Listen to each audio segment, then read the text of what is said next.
Okay, so today we're going to learn about geometric constraints. These are really important for making our sketches behave like we want them to, especially when you have physical objects that must stay connected, meaning like you have a bracket with some holes and you change the size of one hole and you want all of the other ones to change size also.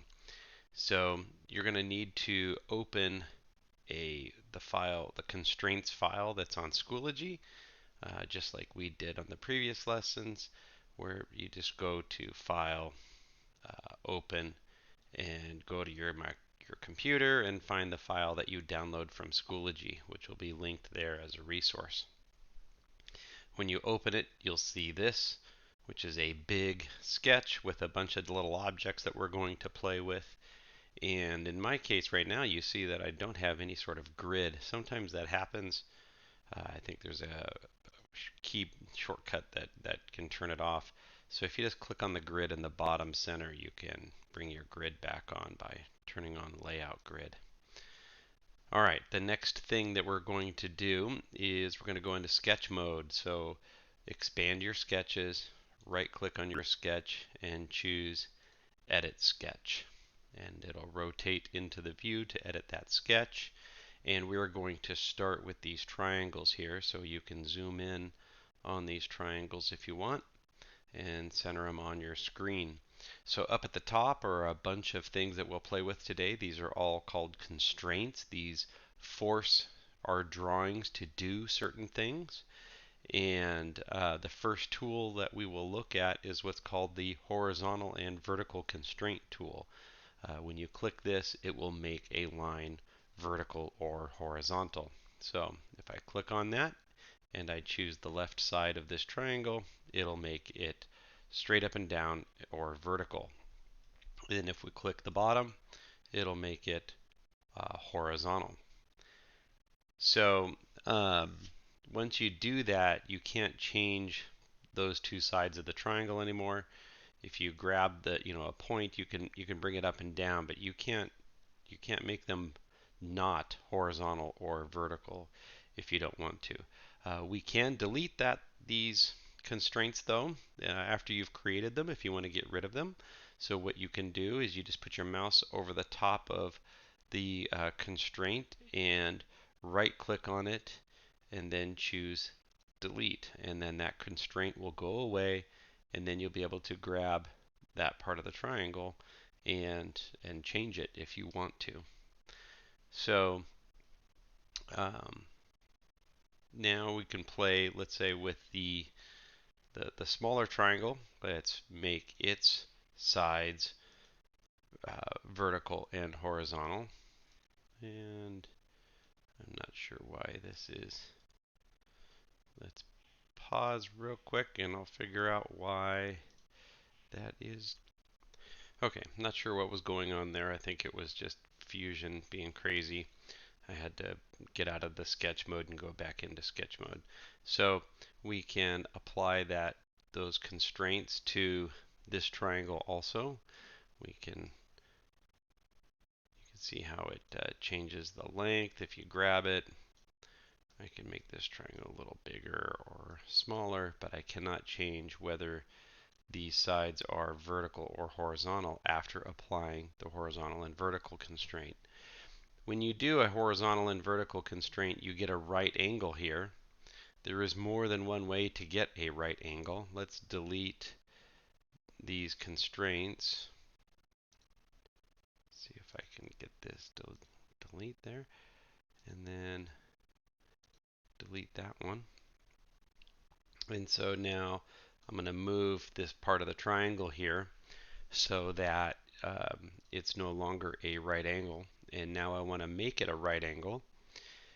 So if you look up here, you will see in our constraints, one of them that we have is called perpendicular. That'll make something a right angle. So when you click on perpendicular, hold your mouse still. It says select the sketch objects to change the constraint. So if I click on one, I have to click on a second, and then I get the little T icon. That T icon is an indication of a right angle. So now let's select this triangle I'm just going to drag a box around it. Once you've dragged a box around it, uh, you can just click on one of the sides. Should be able to click on one of the sides and move this triangle around. We can place it inside of this big triangle, because the next thing that we want to play with is making something parallel. So these two triangles have a right angle in them, but their long sides are at different angles. So we want to make them the same. That's otherwise known as being parallel. So if you mouse up to this constraint, it has two lines. Don't get it confused with the equal constraint. So we'll click on the parallel constraint that requires two lines. There's one, and there's one. You'll notice I clicked on this triangle first, then that triangle, and it made the big triangle parallel to the second one. If we undo that, let's actually go back. I went on too far forward. If I go big triangle, then small triangle, you'll notice that it rotates the small triangle to match the big triangle. So whichever one you click first will be the one that the other one is matched to. So if I click small triangle, then the large triangle, it makes the large triangles match the smaller triangle. All right, so now let's look around to our left. Let's go past this sketch, and we're going to find a sketch with a circle and two lines, and we're going to play with those. We can see that these two lines have horizontal constraints already on them. So what we want to do is we want to force the center of the circle to be attached to the line. So anytime you want something on top of something else, that's called being coincident. And that constraint is right here. It shows a red line, a little dot, and a gray line. What that means is that those two guys are coincident, or coincide, or lay on top of each other at that point. So if we click on the coincident constraint, and then we'll click on the line, then we'll click on the circle. Remember, the first thing you click on will force the second one to be attached to the first, whether by whatever constraint it is. In this case, it's being coincident. So now the circle is attached to the line. And so you can see that if you were to grab this end of the line, we can move it, but the circle stays on the line. Even if we move the line over here, you can see that it shows a dashed line where that circle is connected. If I get rid of this, the horizontal constraint, I can grab the line and move the circle around, and you can see that it always stays on the line. It keeps it coincident. So now what we would like to do is we would like this line over here to line up with this line over here. So we want them to be a straight line. And to do that, what we will do is first we're going to get rid of this horizontal constraint. Then what we're going to do is we're going to make them collinear. So collinear is this constraint right here. It shows a line that matches another line. So if lines are collinear, they're on the same line. So if I click collinear and I say I want this to be the master line and this line to follow this one, when I click on it, it gets snapped up, will line up perfectly, and then you get this icon of two lines and a little dot. That's the collinear line constraint. And now those lines are collinear, and there's nothing you can move them all up and down and back and forth, but you can't get them off of being lined up to each other. So one thing about constraints is that if you see things behaving in weird ways, it's probably constraint related, because it connects behaviors of objects. And Sometimes you need to create constraints to make them behave right. Sometimes constraints get created automatically depending on how you draw things, and that can cause some confusion. So let's go over to this rectangle and circles and this line down here. And so what we want to do is we want to make the large circle tangent, or touch at only one point, to the rectangle. So the tangent constraint, if we look through these, all right, there is one right here, the tangent constraint. So what we'll do is we'll click on the tangent constraint. We will pick the side of the rectangle we want it to be constrained to, and then we will pick the circle. And it will match the two up so they're tangent to each other, and I get a tangent constraint. If I want to make the little circle tangent to the first circle, I can click on it and then click on there, and then it makes it match up with that other circle and makes them tangent to each other. So let's get rid of this tangent constraint. So go to the select tool, right click, delete. All right. And now we want to try a different kind of constraint. We will do what's called a concentric constraint. Sometimes you have two circles and you want them to their centers to line up. You could do a coincident maybe, where you could say this point is coincident with that point, and that'll stack them up. But another good one is just this constraint right here, the concentric constraint. So you click on the concentric constraint, click on your two circles, and it'll make one circle fit into the middle of the second circle, and they'll always be connected no matter what you do, and one will be always inside and in the middle of the other one. Next is midpoints. So there's a lot of ways to find midpoints. Like if I take this line and I drag this line up here, I want it to be on the midpoint of this side of the triangle. So I want its midpoint to line up with the midpoint of that. It's kind of tough. I can move it around, and I can kind of guess, but I can't get it perfect. So we need a midpoint constraint. The midpoint constraint is this triangle looking thing. So if I click on the midpoint constraint, and I click on one side, and I click on the line, you will see that the line and this line are both connected at their midpoint. And you get that midpoint constraint triangle there. And they stay connected with each other. You can grab the line and move the line around, and while the rectangle will move, those points will never become detached unless you delete that constraint. So what if we want to take this circle that's over here and place its center on the middle of that line? Well, you can do that too. Midpoint constraint, pick the line, and then pick the circle, and now the circle gets attached to the line at its center. And you can see that midpoint constraint right there. And so let's say that we wanted to make sure that this bottom line of the rectangle never moves. Right now I can grab it and I can drag it up and down. What if I don't want it to move and I want it to stay put? So if you look up here, yet another constraint that we have is the fix and unfix constraint.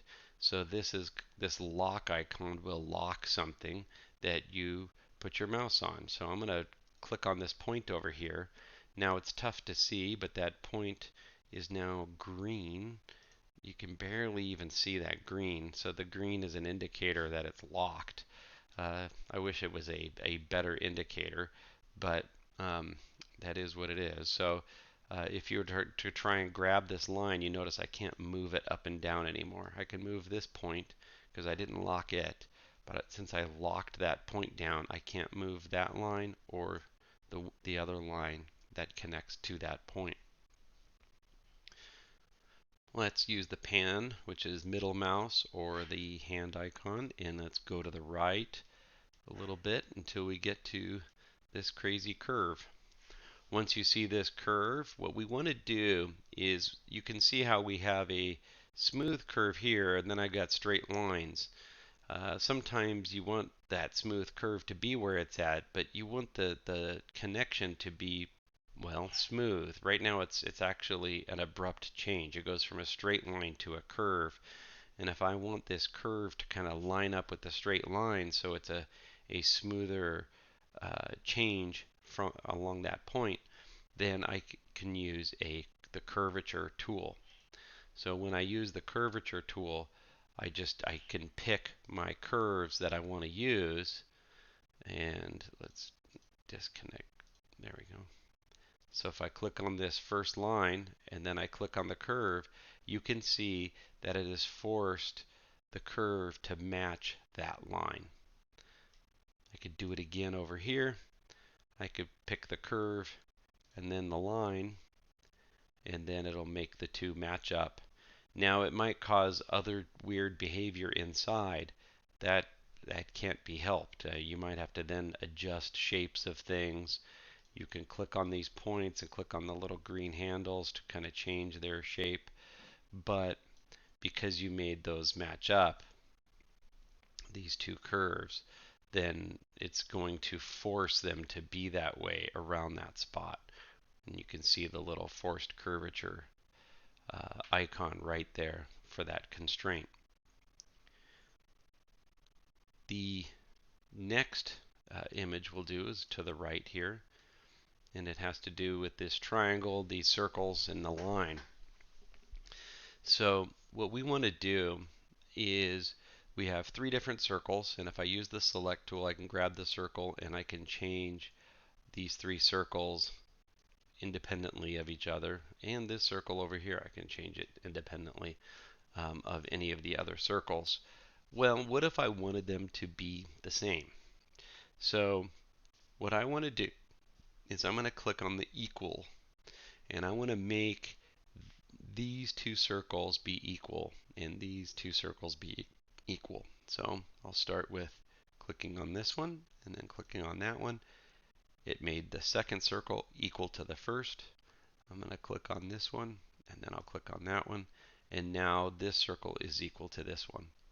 So if I grab these and move them, all three will change and stay connected. This is really handy if you're making something that has really uniform holes that have to be a certain size, and let's say you make a mistake and you have to make one of the holes bigger. Well, if you connect your holes that are all supposed to be the same size using the equal constraint, then all you have to do is change one of them and all of the rest of them will get fixed. So now we've got three circles that match their size. The next thing we want to do is we want to play with a thing called symmetry. So symmetry is kind of like mirror images. I want to make this circle, the big one, a mirror image of the smaller circle. So what I'm going to do is use this constraint right here, the red and the gray, little box icon looking thing, and then I click on the first circle. Then it says click on the second sketch element, which will be this circle, and then it tells me select a symmetry line. I need a line that is the mirror, and that's this line in the middle. Once I do that, you can see all three gain that constraint icon, and now if I go to the select tool and I change the shape of one circle, all of them change in addition to the one that's forced to be symmetric. If I move one of them further away, the other one will move further away, because images in terms of their symmetry always have the same distance across the mirror line. If I change the angle of the mirror line, let's see, I'm going to have to delete this vertical constraint first. And if I take, will it let me do it? Oh, it doesn't want to let me adjust that point.